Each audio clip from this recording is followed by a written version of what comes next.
Era una noche cálida de agosto.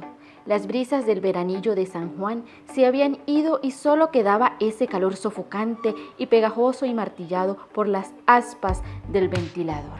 Desde la esquina, un cuento de la escritora Aurora Montes, que está aquí en Cuentos para Leer a Cualquier Hora. Aurora es nuestra escritora invitada. Las primeras luces literarias de la escritora Aurora Montes aparecieron en su infancia, época que rememora con una feliz nostalgia, pues su amor por las letras se lo debe a sus padres. Digamos que lo que yo recuerdo así de mi infancia es a mi mamá contándome historias de tradición oral. Entonces mi mamá venía de una familia, mi abuela que se llamaba como yo, Aurora. Ella era una mujer de tradición oral. Entonces todas esas historias, esos cuentos que no sabemos de dónde se originan, el tío Conejo, tía Zorra, ya casi Cucarachita Martínez, todas esas historias pasaron de generación en generación, mi mamá me las contaba. Mis papás apenas terminaron la primaria, pero en la casa había muchos libros, a mi papá le gustaba mucho la historia, le gusta la historia, y él compraba libros de historia, biografía, de grandes personajes. Se compraba El Espectador del domingo con el magazine dominical. Mi hermano, cuando ya regresó, que estaba en la universidad en Bogotá, trajo muchísimos libros y compraba las promociones que salían, por ejemplo, en El Tiempo, venía una promoción de un libro y se compraba el periódico y se daba un adicional de dinero. Entonces, en la casa siempre hubo libros. Aurora es de origen sabanero, pero vive desde edad temprana en territorio cesarense. Su infancia transcurrió en Codazzi durante época algodonera, etapa de la que recuerda las cofradías de intelectuales, bibliotecas y la llegada del cómic. Había una biblioteca pública que era la Casa de la Cultura. La Casa de la Cultura en esa época era la casa donde había fallecido Agustín Codazzi, que le dio el nombre al municipio. Entonces estaba la Casa de la Cultura, el Colegio Nacional, que era en esa época el único colegio de bachillerato público que existía, tenía una biblioteca aceptable, diría yo, pero más allá no. Sin embargo, hay que reconocer Codazzi, el hecho de toda esta cuestión del algodón, llegaron grandes profesionales a Codazzi. Y ahí fue cuando se creó APROCODA, Asociación de Profesionales de Codazzi.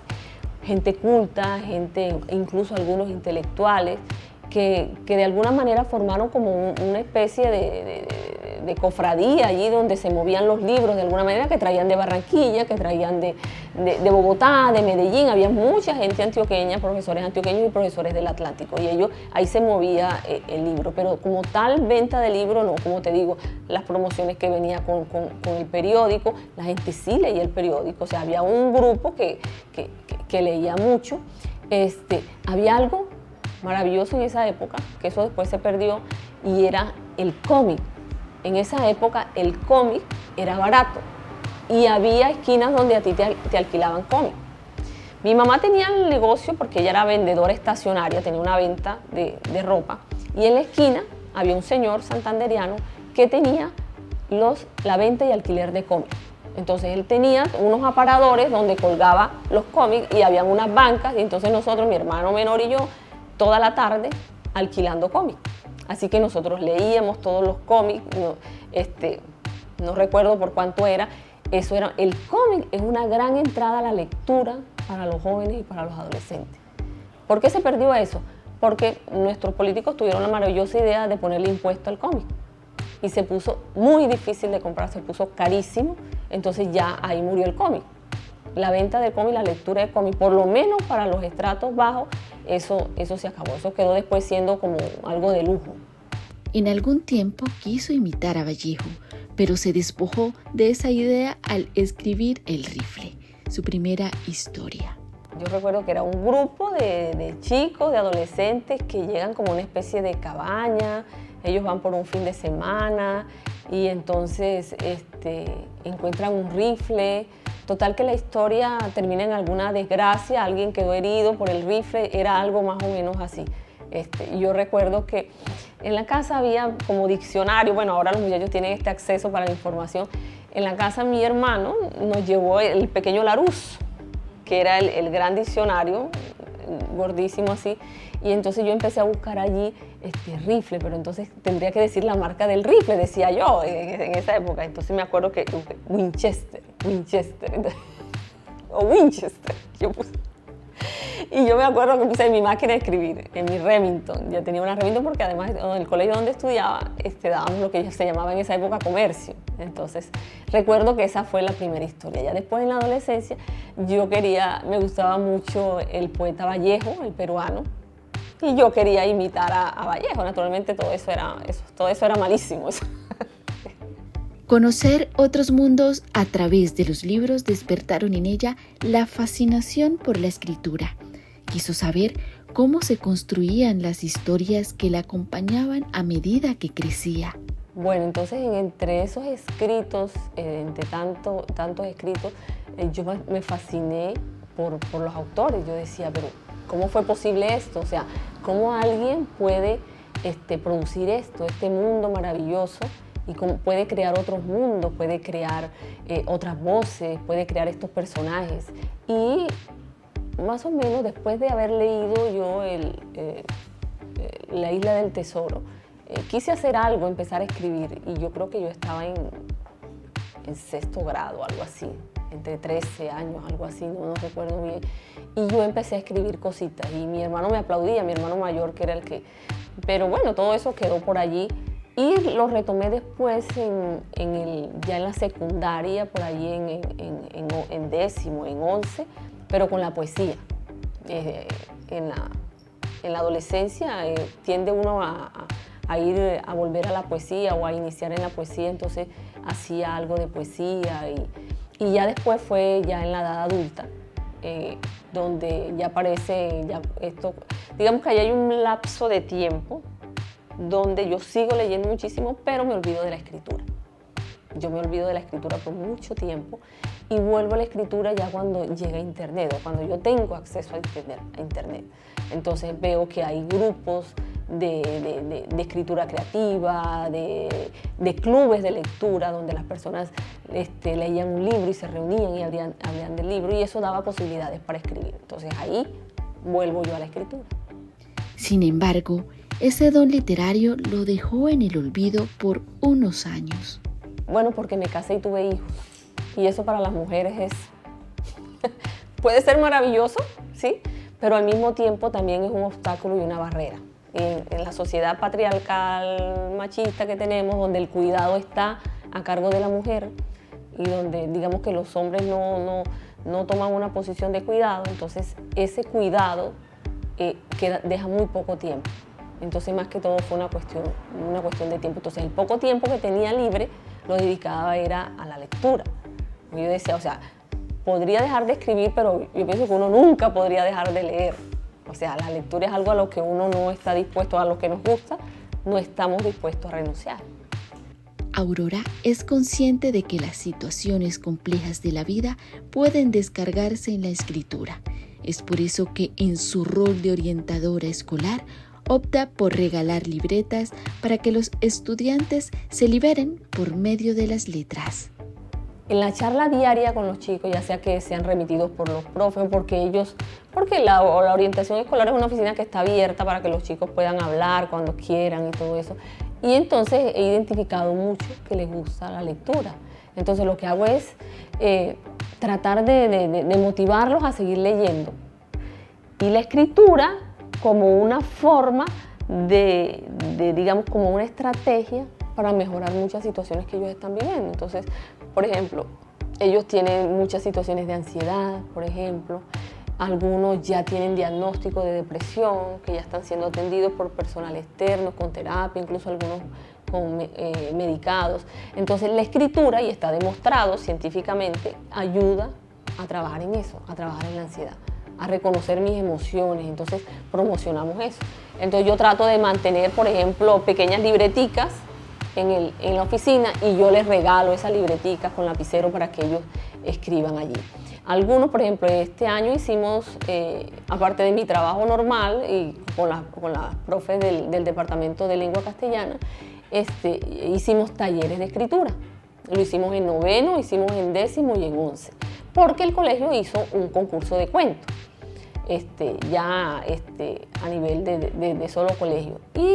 Y yo les colaboré haciendo los talleres. Entonces, cuando uno hace los talleres y hacemos los ejercicios de escritura, se da uno cuenta que los chicos sí tienen mucho que decir, mucho que explicar, tienen mucha imaginación. Entonces, lo que hay es que trabajar en eso. Hay muchos planes para este próximo año de seguir con los talleres en la institución y motivarlos a la escritura.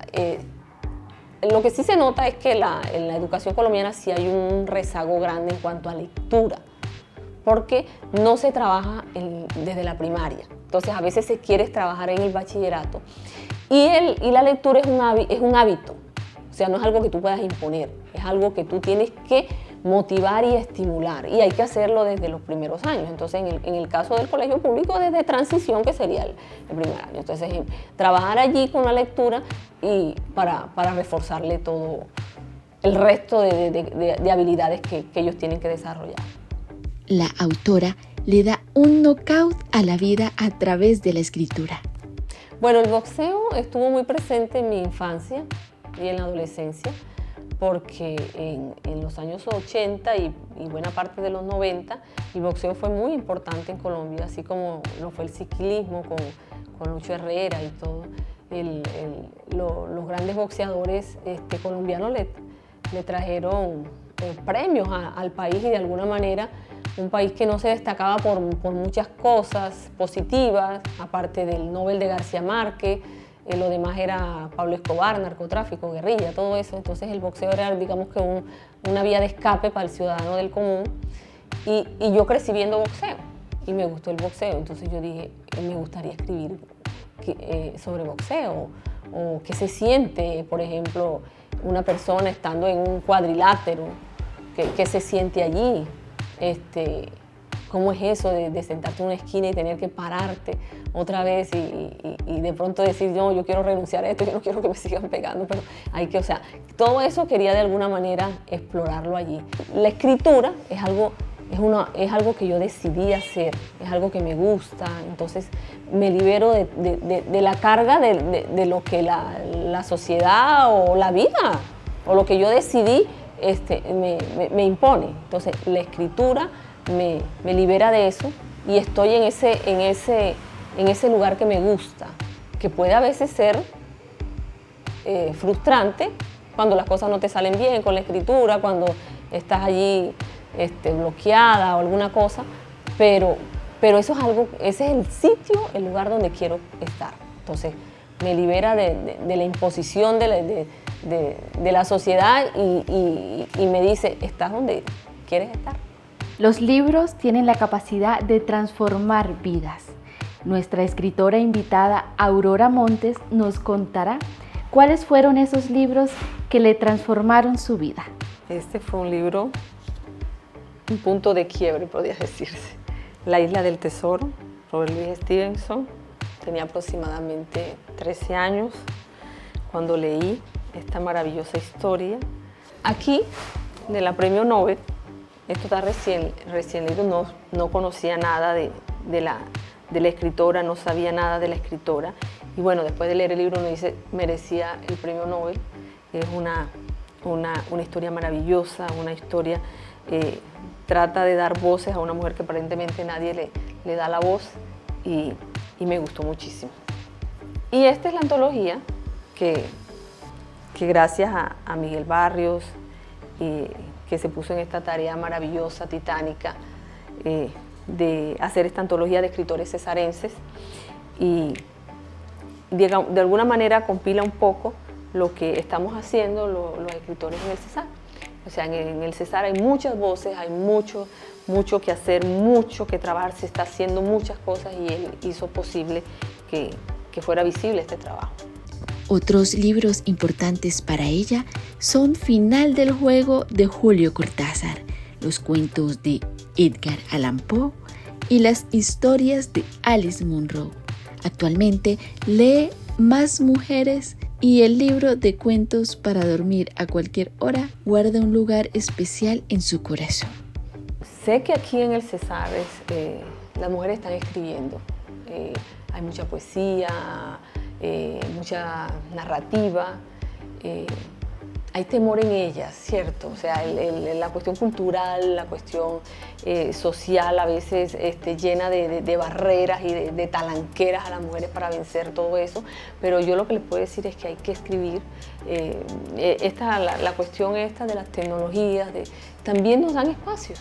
Y a veces, aunque uno de pronto se queje de ellas o algo así, nos dan espacio y nos dan una ventana para mostrar lo que hacemos, los escritos, lo que se está haciendo. Entonces yo les digo a las mujeres, hay que escribir, las que quieran escribir. Hay otras mujeres que quieren hacer otras cosas, entonces haz lo que quieras hacer. Pero precisamente a las que quieran escribir, escribe, hazlo visible. Los talleres de escritura son maravillosos porque das a conocer tus escritos, escuchas opiniones y nos vamos preparando para eso, para las buenas o la mala crítica, no importa, nos vamos preparando para eso. Pero decirle a las mujeres que hay mucho que hacer y que aventúrate a hacer eso que de alguna manera en alguna oportunidad soñaste o quisiste o deseaste.